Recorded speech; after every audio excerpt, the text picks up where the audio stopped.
Cynthia had just started working 2 days ago. It wasn't the easiest job, but she was thankful for it. After months of searching, she finally found work. And now that she had it, she was determined to do her best. That morning, the sun was blazing and the air was thick with humidity. The heat pressed down on everything, making the streets feel suffocating. Cynthia wiped the sweat from her brow as she hurried to work, clutching her small water bottle. She couldn't afford to be late. As she walked, something caught her attention and made her stop.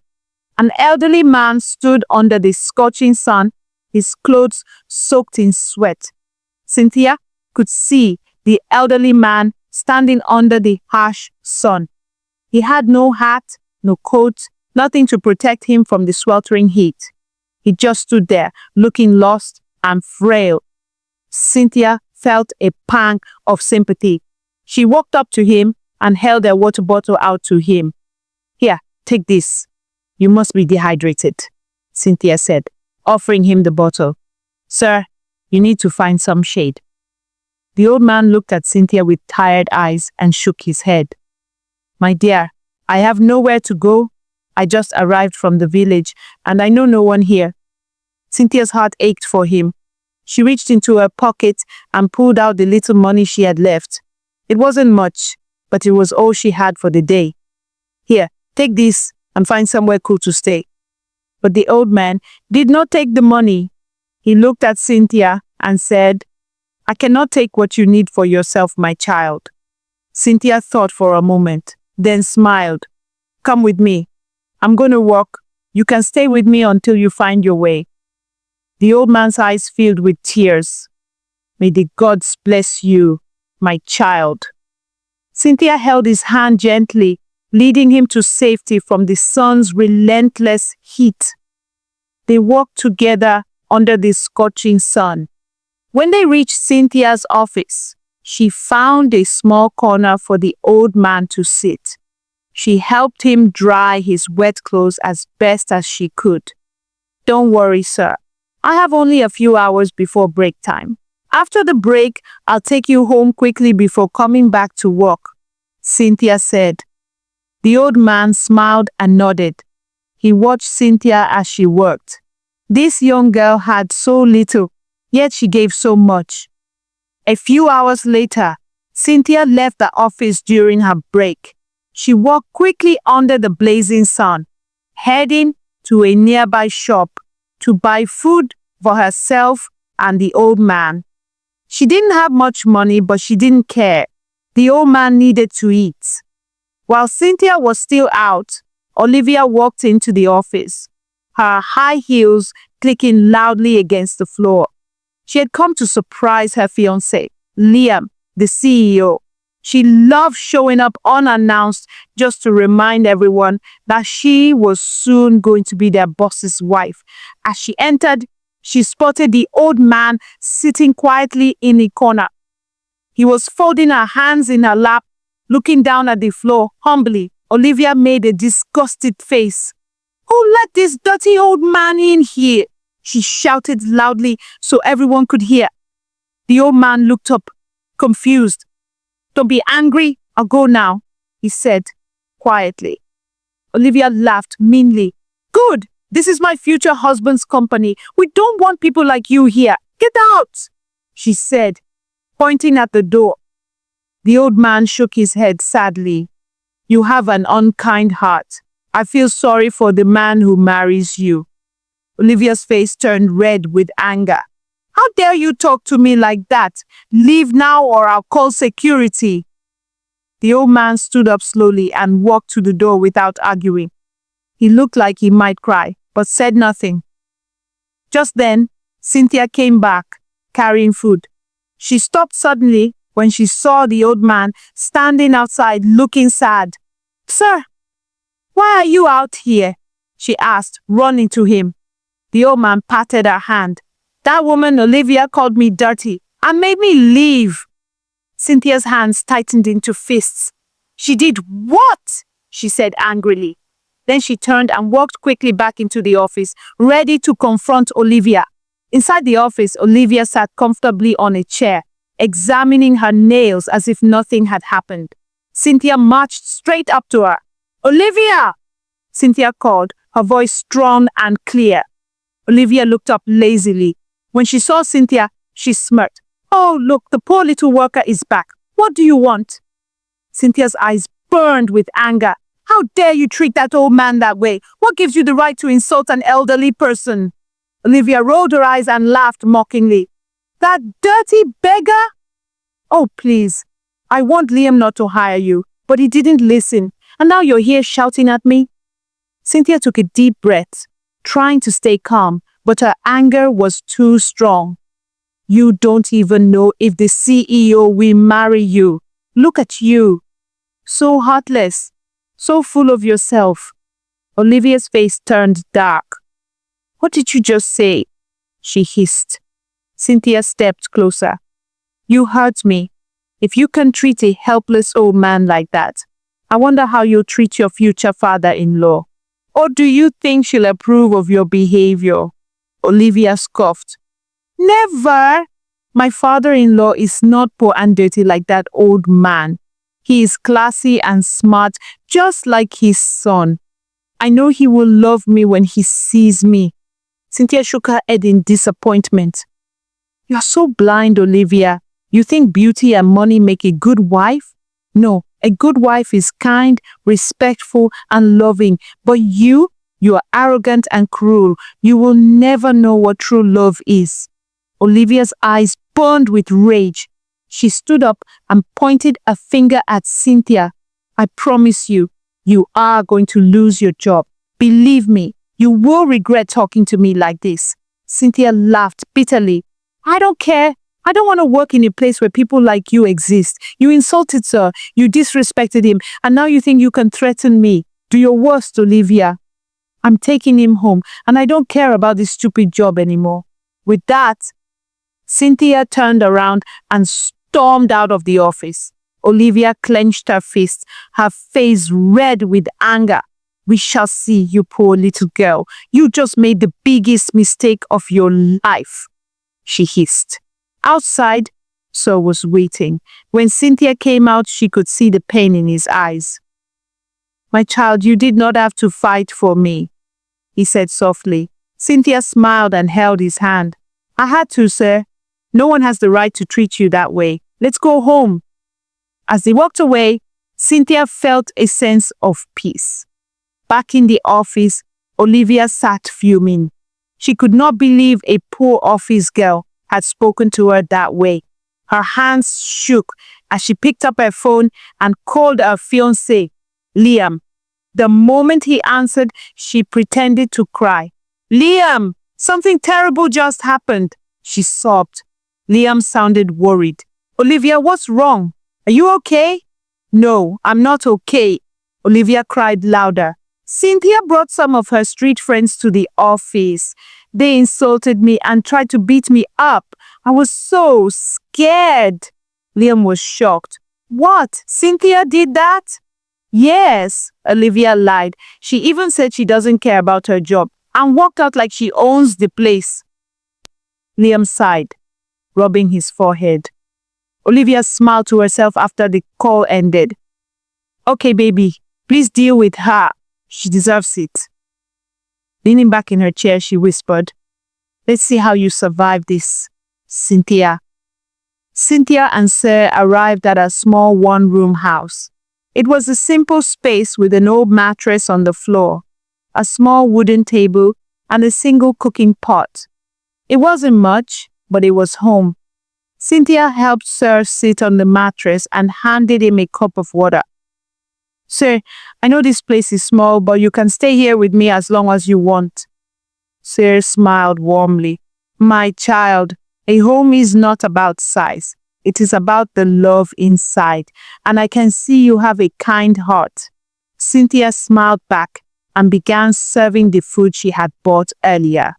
As they ate, Sir suddenly sighed and looked at Cynthia thoughtfully. "My daughter," Sir began, "I came to this city for a reason. Cynthia looked up curious. Why, sir? What brought you here? Sir hesitated for a moment before speaking. I came to find a wife for my son. Cynthia blinked in surprise. Your son? Sir nodded. Yes, my child.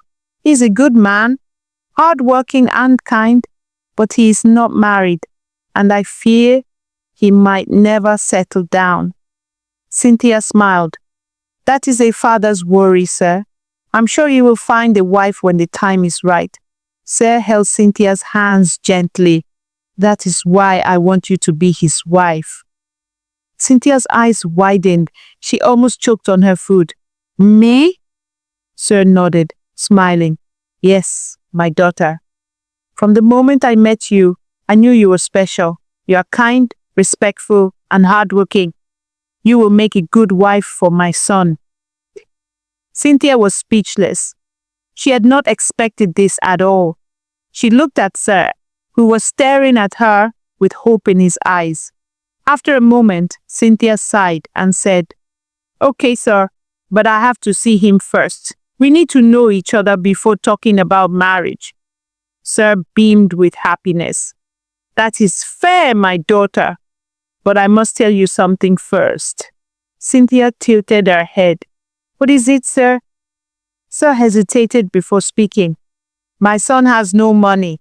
He is not wealthy, but he is very hardworking, very brilliant, and also very handsome.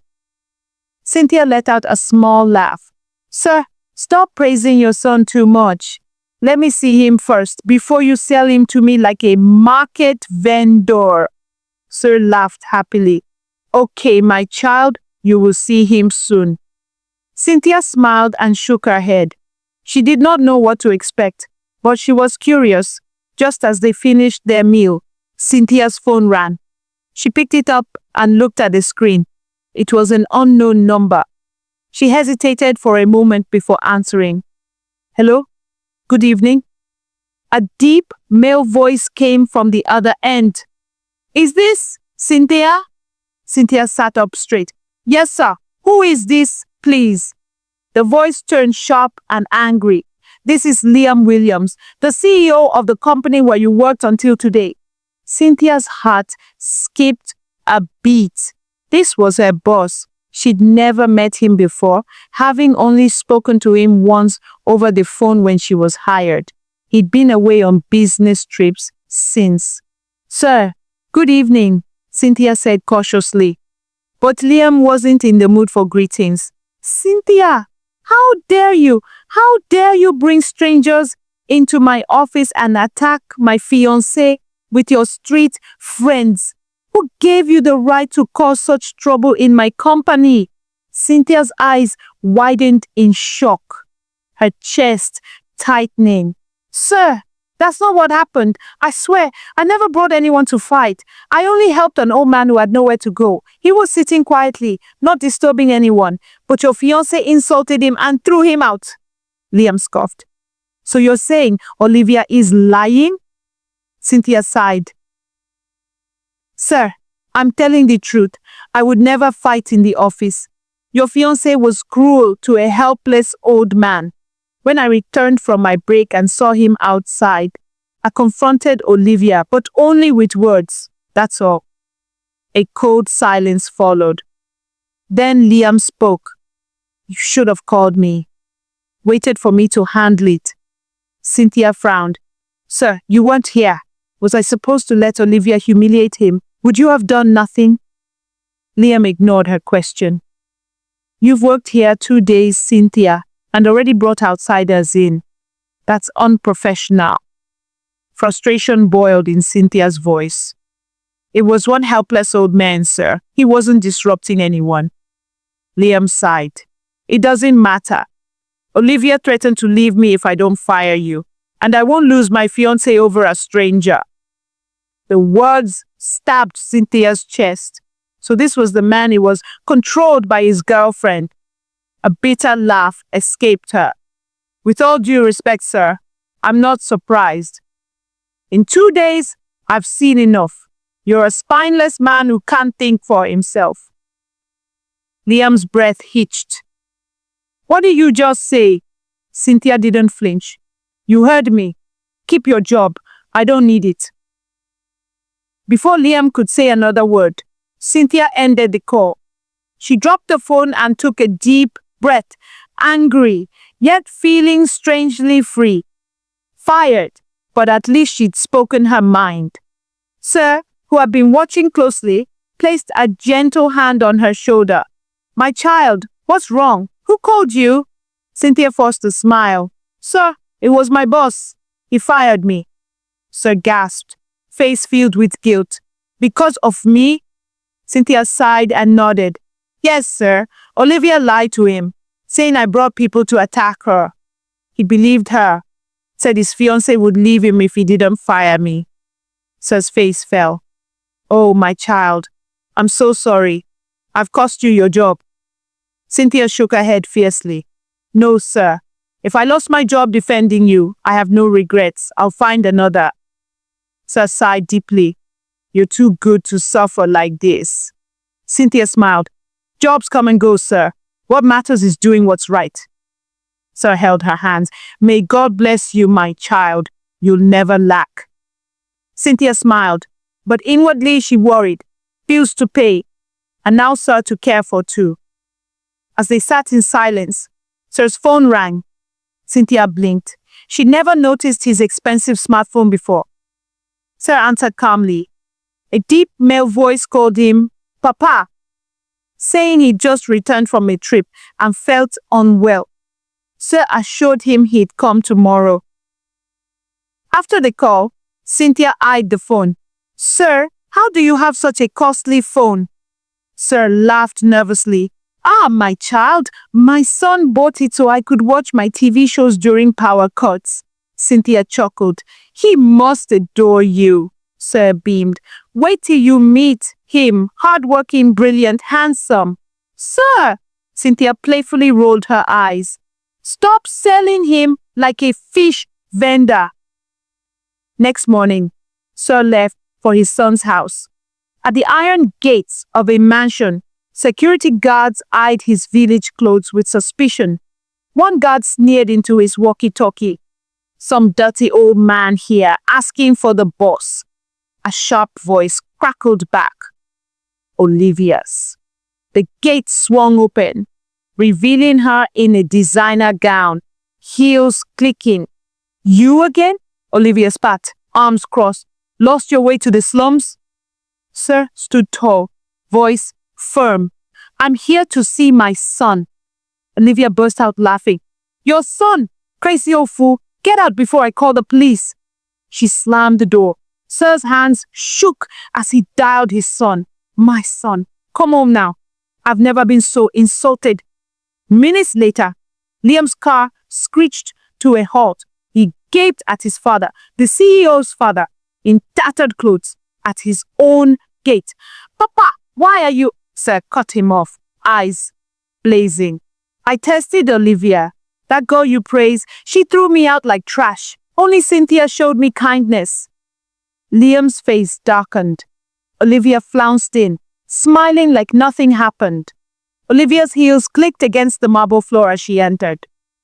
Honey, did you see that dirty old man outside? He claimed to be your father. The guards almost let him in. Can you believe some people don't know their place? Liam slowly lifted his head, his eyes darkening. The room turned icy. Olivia kept fussing with her dress. Probably another village beggar looking for handouts. You should tell security too. He is my father. Olivia froze. Her smile vanished. Baby, I was just joking. I didn't know. Liam stood, his voice deadly calm. I don't care if you knew. That you'd insult an elder, throw him out like trash. It shows exactly who you are. Olivia panicked, reaching for him. Liam, please. If I'd known. That man sacrificed everything for me. Liam's hands trembled. We were once poor. Now you waltz in and disrespect him. Then came the final blow. And you lied about Cynthia, made me fire an innocent girl. Olivia's knees buckled. No, I love you. I was protecting us. Liam turned away. Pack your things, we're done. After Olivia stormed out, Sir emerged fresh from his bath. He sat beside Liam, eyes wise. My son, now you see the truth. That girl Cynthia, when I pretended we were poor, she still treated me with kindness. Liam chuckled. You really sold me as a broke village boy? Saul grinned. She laughed when I praised you too much. Said, sir, stop selling your son like a fish vendor. Liam's eyes gleamed. Then let's test her properly. I'll meet her as poor Liam tomorrow. He called Cynthia, softening his CEO voice. Hello? This is Liam. My father gave me your number. Cynthia's warm reply. Oh, your father wouldn't stop calling you hardworking and handsome. They agreed to meet at a modest park bench where Liam would play the struggling laborer, hiding his wealth. Liam exhaled. Tomorrow we'll decide everything. Liam lay in bed, thoughts racing about tomorrow's meeting. He'd never done anything like this before. The next morning, he dressed carefully. Faded jeans, a plain t-shirt, and worn-out sneakers. No luxury watch, just an old cracked phone. By 1:40 p.m., he was at the park, seated on a bench under a tree, heart pounding. At exactly 2 p.m., Cynthia arrived. Her simple dress and sandals suited her warm aura. Spotting Liam, she smiled and approached. You must be Liam, she said, sitting beside him. And you're Cynthia, he replied, grinning. A comfortable silence settled before Cynthia teased. Funny, you share a name with my idiot ex-boss who fired me over his liar fiancé's drama. Liam choked back laughter. Really? What did he do? Cynthia crossed her arms. Olivia, that witch, threw out a helpless old man. When I defended him, Liam the spineless sacked me without a second thought. Liam leaned in, playing along. What kind of man lets a woman control him like that? A blind fool, Cynthia scoffed. But enough about him. Tell me about you, Liam, so I wouldn't stop singing your praises. Liam kept his backstory simple. Just a guy hustling to survive. Dream of starting my own business someday. Cynthia's eyes softened. That's beautiful. Your father adores you. It's obvious. He's my hero, Liam said, voice thick. A man who cherishes his parents is rare, Cynthia mused. The words struck Liam deeply. They talked for hours, forgetting time until sunset painted the park gold. I like you, Liam, Cynthia admitted as they patched. You're different. Liam's chest warmed. She has no idea. Next morning, Cynthia's phone rang. The company manager's voice was apologetic. Cynthia, Mr. Williams realizes his mistake. He wants you back as his personal assistant. Cynthia hesitated. Work for the man who betrayed me? But bills loomed. I accept, she sighed. So cheered when she called. See, my son brings you luck. Cynthia groaned. Sir, please, no matchmaking. Dressed sharply, Cynthia entered the office. No longer a lowly employee, but the CEO's right hand. The elevator doors opened to the executive floor. Her breath hitched. There stood Liam Williams in a tailored suit, no trace of yesterday's poor disguise. Their eyes locked. Welcome back, Cynthia, he said, lips quirking. Cynthia's jaw dropped. Cynthia stood frozen in the CEO's office, staring at the man behind the desk. Liam Williams, the same man she'd called a spineless fool days ago. The same man she'd met at the park as a struggling laborer. Welcome back, Cynthia, Liam said, smiling. I owe you an apology. Olivia was wrong, and I was blind to trust her. Cynthia clenched her fist. So this whole time, the park, the poor Liam act, was a test? Liam stood, his voice earnest. I needed to know if you'd love me without my wealth, and you did. Weeks later, at a restaurant where their bill mysteriously vanished, Liam dropped to one knee. Cynthia, he said, holding her hands, marry me. Not the CEO, just me. Tears streamed down her face. Yes, but never lie to me again, Sir cackled when she called him. I told you my son was perfect. Cynthia's jaw hit the floor when a taxi dropped her at her mansion's gates. Sir greeted her at the door. Surprise. He grinned. Liam's the real CEO, the boss you met, an actor. Cynthia stormed inside, finding Liam in the marble foyer. You manipulative. Liam caught her hands. I was scared gold diggers would hurt Dad again. But you fought for him when he was just a homeless old man. Sir nodded. You passed the test, my child. They married in a garden ceremony. Olivia, seeing photos in the news, shattered her phone in rage. True love sees beyond wealth. Never judge a book by its cover or a CEO by his disguise. Karma comes for cruel fiancés.